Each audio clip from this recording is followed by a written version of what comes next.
Daddy shark, daddy shark, daddy shark. Olá, você que acompanha esse canal e que tem assistido as videoaulas, algumas atividades, e correções de atividades. Eu sou a professora Roberta e hoje eu vou dar continuidade fazendo a correção de algumas atividades do conteúdo Brasil Imperial. Vamos lá recapitular o que foi o Brasil Imperial. Vamos fazer sempre essa retrospectiva. Toda vez que eu entrar aqui, eu vou fazer essa retrospectiva para que isso fique bem fixado na mente de vocês. Primeira coisa para se entender Brasil Imperial, nós temos que entender a chegada da família real em 1808. Em 1808, Dom João VI vem com toda a sua família, toda a sua comitiva, Quando eu falo comitiva, são os políticos, a galera que era colada ali nele. Vem aquelas embarcações todas para o Brasil. Não estou falando de descobrimento, estou falando da chegada da família real, 1808. O Brasil já estava colonizado, já estava povoado, já tinha gente aqui, já tinha filhos português, descendentes de português. A família real apenas veio porque teve um desentendimento com Napoleão Bonaparte.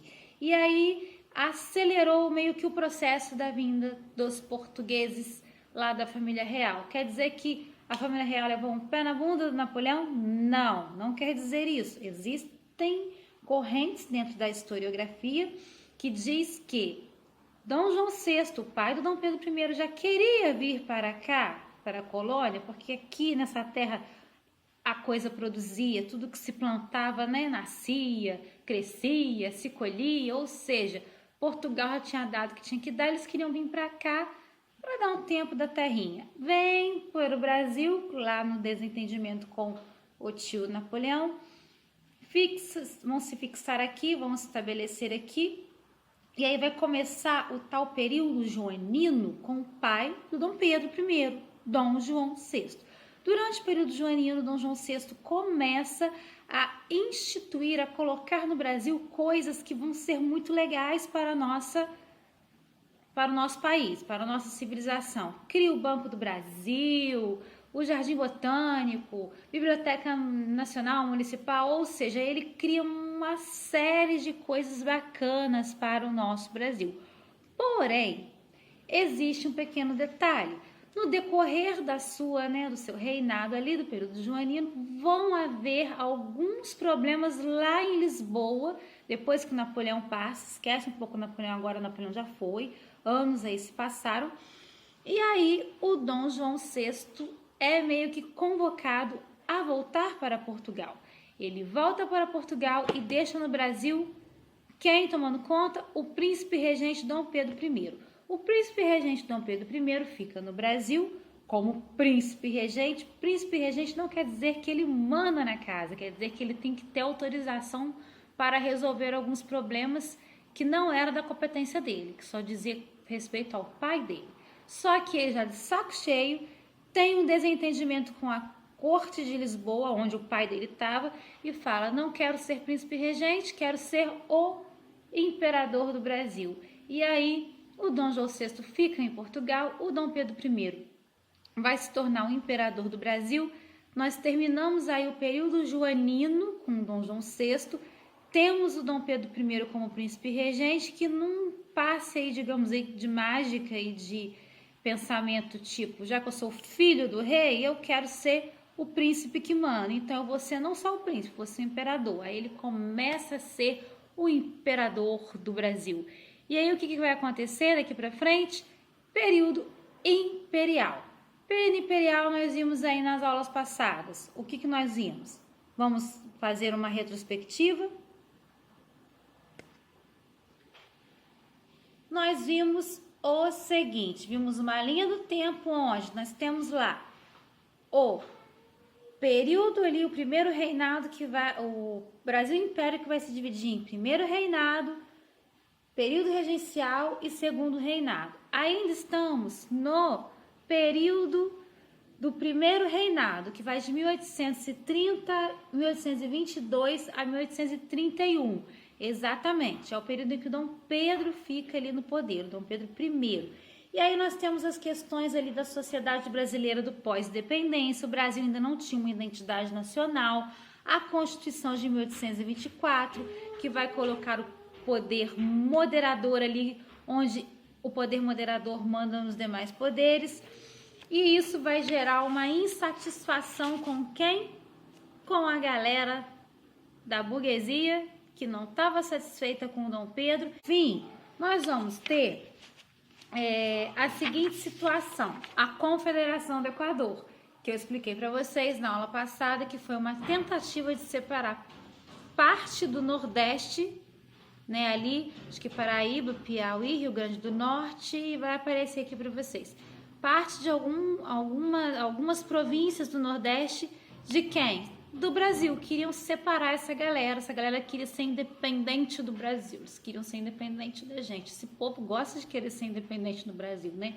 Mas recapitulando aqui, voltando, nós tivemos a participação de Frei Caneca de novo, lá no Brasil colonial. Ele participa da Revolução Pernambucana, ele é preso, depois ele é solto, ele cria um jornal onde ele mete a lenha no imperador, dizendo que o imperador é isso, o imperador é aquilo. Igual essa galera que vai pra internet hoje falar mal do presidente, então, ou de política, era mais ou menos assim que funcionava naquela época. Só que o Frei Caneca, um padre, cria um jornal para fazer isso. E aí, ele vai participou da Revolução Pernambucana, ele vai participar de qual revolta agora? Confederação do Equador. Também não dá certo, é dada por encerrada ali.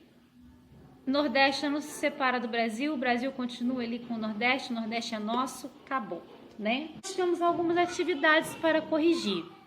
Vamos corrigir as atividades, então, da página 294, entendendo o que foi 294, perdão, já foi corrigido. Vamos corrigir hoje as atividades da página 295. Eu comecei na aula passada corrigindo a 294. Hoje eu vou fazer a correção da 295. Vou fazer a correção da 297. Foram as páginas que eu passei para casa. 2 páginas. Quem não fez, trate de fazer e vim conferir a correção. Vamos lá. Correção da página 295. A página 295, ela é uma continuação da 294, onde nós já fizemos essa correção aqui, ó. Estão vendo aqui?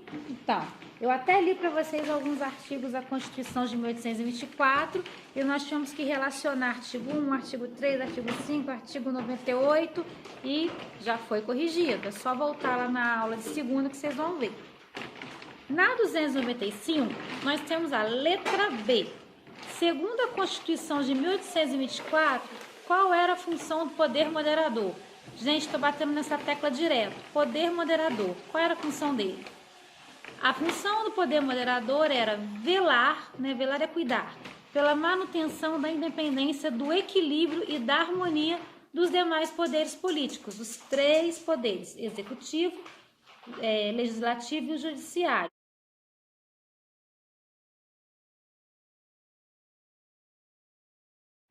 Era uma forma de segurar um pouquinho. Sabe quando o pai e a mãe seguram ali o filho? Tipo assim, não, vai chegar a tal horário. Aí você chega depois do horário, seu pai ou sua mãe fala, não sai mais, pronto. Né? É o tal do poder moderador. Segura ali o máximo que pode, tá? Letra C. Reflita e converse com os colegas. Gente, vocês têm uma plataforma aqui no computador que vocês podem debater com os colegas e até com a professora. Nós estamos aí para isso, né? Qual foi a intenção do Dom Pedro I ao criar o poder moderador? Acabei de explicar, né? Mas vamos ver o que o livro nos diz, né?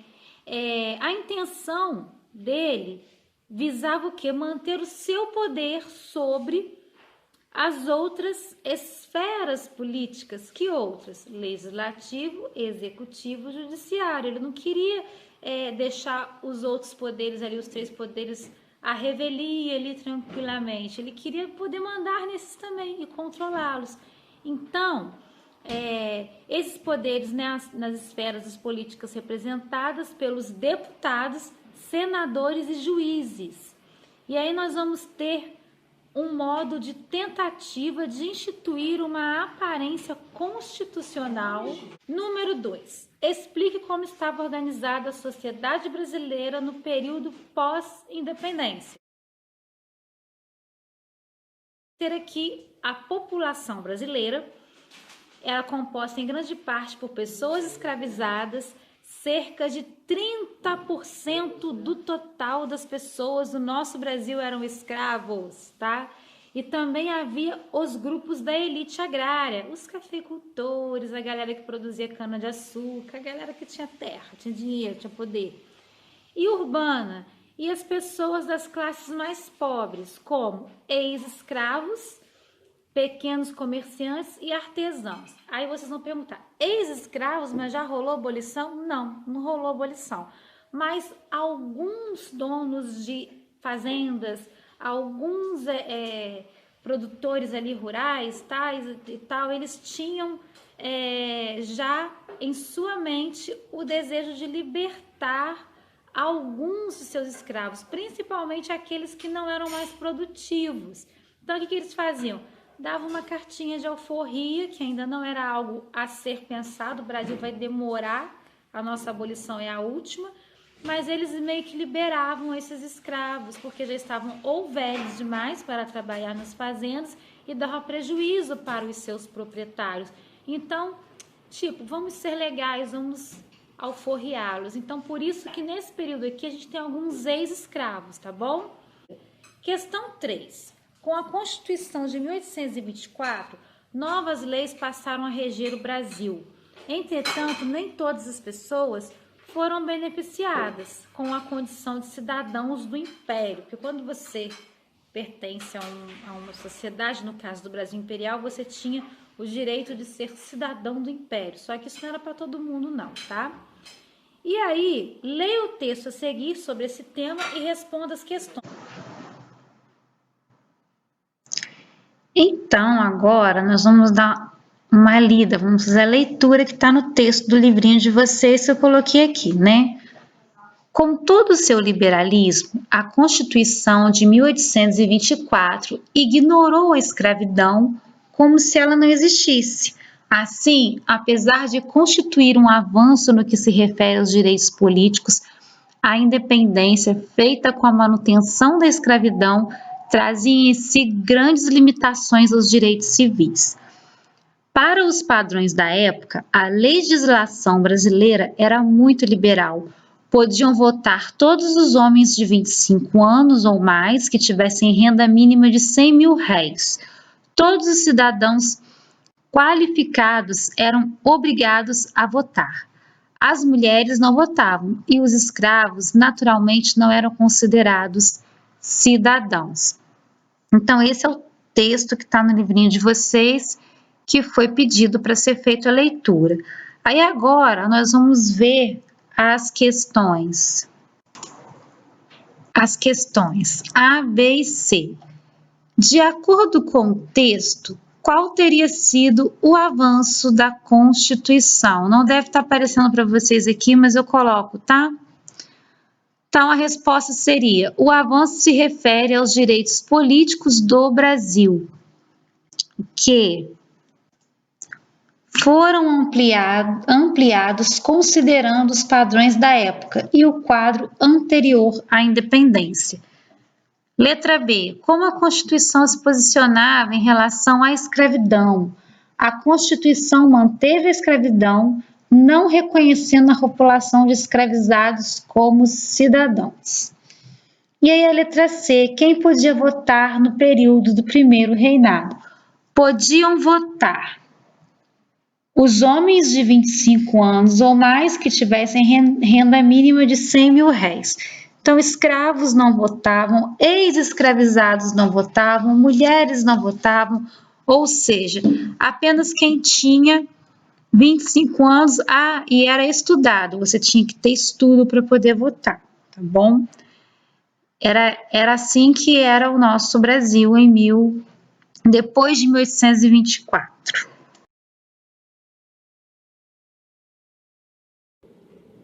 Agora que vocês acabaram de acompanhar a correção, nós vamos tentar entender agora nesse segundo tempo da nossa aula o que foi a famosa Guerra da Cisplatina e a abdicação do Dom Pedro I. Vamos lá, primeira coisa que a gente tem que sempre lembrar, abdicar é eu renunciar, ou alguém renuncia. Abdicou do trono, abdicou da presidência, abdicou-se de ter um cargo importante, a pessoa vai abdicar, ela vai deixar de ser, de pertencer a algum cargo importante. O que estava acontecendo no Brasil? Na aula passada, eu falei para vocês sobre a Confederação do Equador. Como que termina a Confederação do Equador? Eu simplesmente encerrei dizendo para vocês que não deu certo, o Nordeste continuou pertencendo ao Brasil, mas Frei Caneca e um outro companheiro lá de luta, né, um outro padre, né, de luta que eu digo, lutas políticas, eles vão, Padre Mororó, eles vão ser presos, olha só, lá no Brasil Colônia eles foram presos, aliás, lá no Brasil Colônia, o Frei Caneca foi preso por agitar algumas revoltas, né, a Revolução Pernambucana. Só que a Revolução Pernambucana era uma revolução da elite, da galera com dinheiro. Já a Confederação do Equador vai ter uma participação popular maior do povo lá do Nordeste. E aí eles chegam a proclamar a separação ali daquela região do Brasil. Só que o Dom Pedro não gostou disso, porque ele era o imperador, ele tinha o poder moderador, ele não concordou, porque além de proclamar a separação, né, da região onde hoje é o Nordeste do Brasil, ele ainda tirou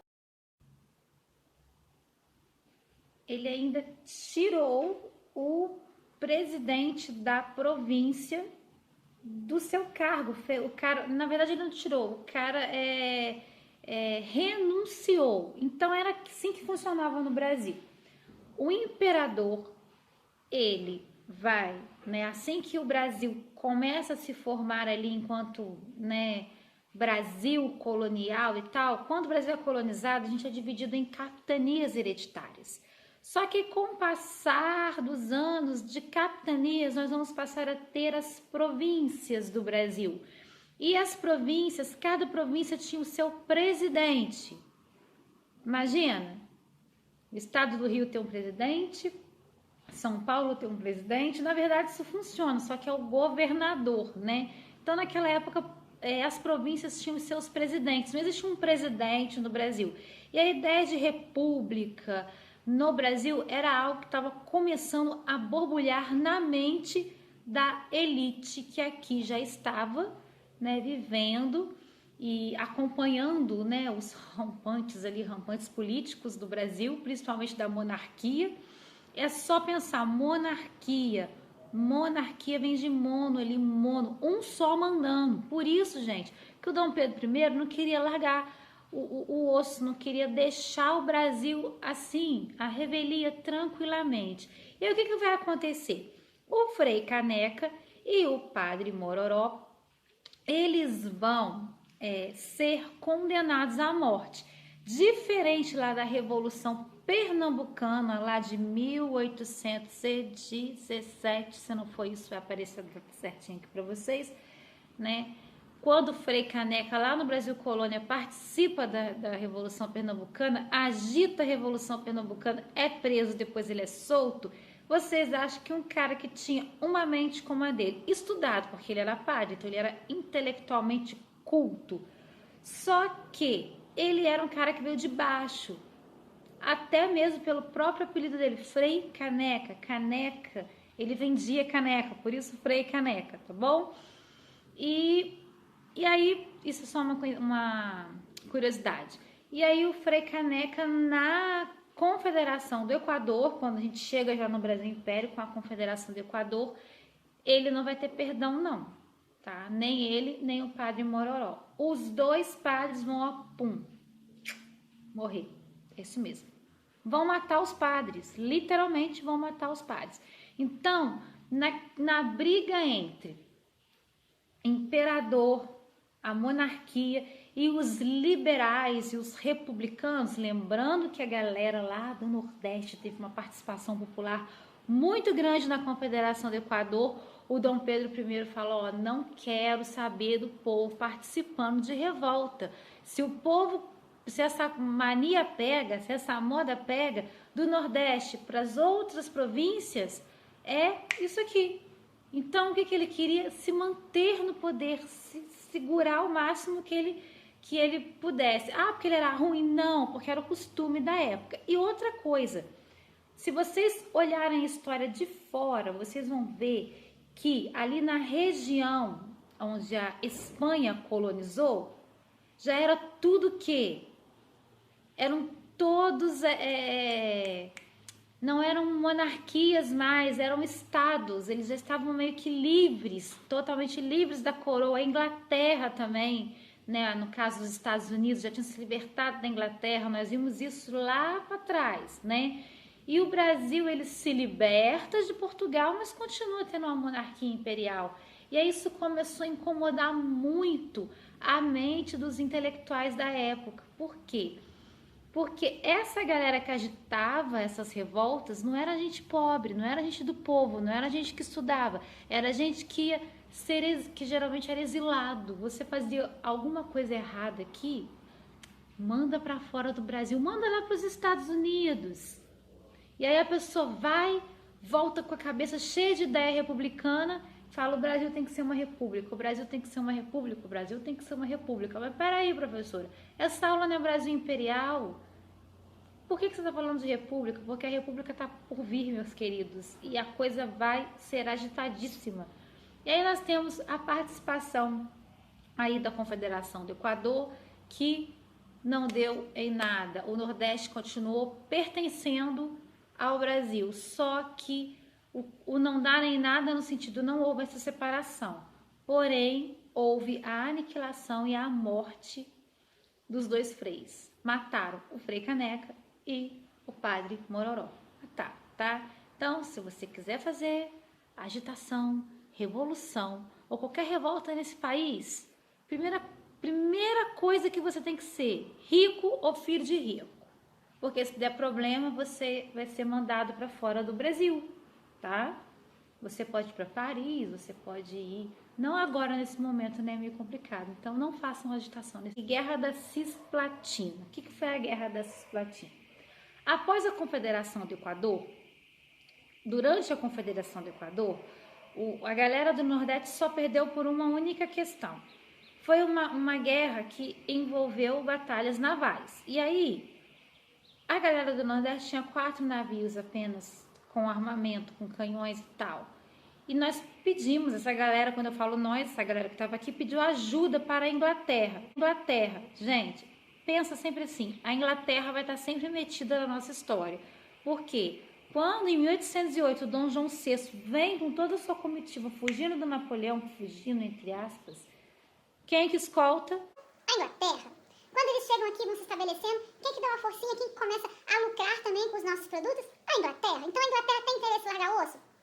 Até porque a Inglaterra vai ter um papel fundamental no nosso processo aí de, não de colonização, mas de formação ali do nosso país. Os ingleses estão sempre meio que apoiando os portugueses nesse momento. Até porque os ingleses eram inimigos de quem? Dos franceses. E quem era que dava ordem lá na França um pouco ainda? O Napoleão Bonaparte. Então, quer irritar o Napoleão? Cola com quem não tá nem aí pra França, que é, no caso, Portugal. Então, os portugueses vêm, se fixam aqui e tal, beleza. Acontece esse monte de revolta que eu já falei, estamos no Brasil Império, o pós-independência, continuamos tendo revoltas, olha a Confederação do Equador aí, e agora nós vamos ter a Guerra da Cisplatina.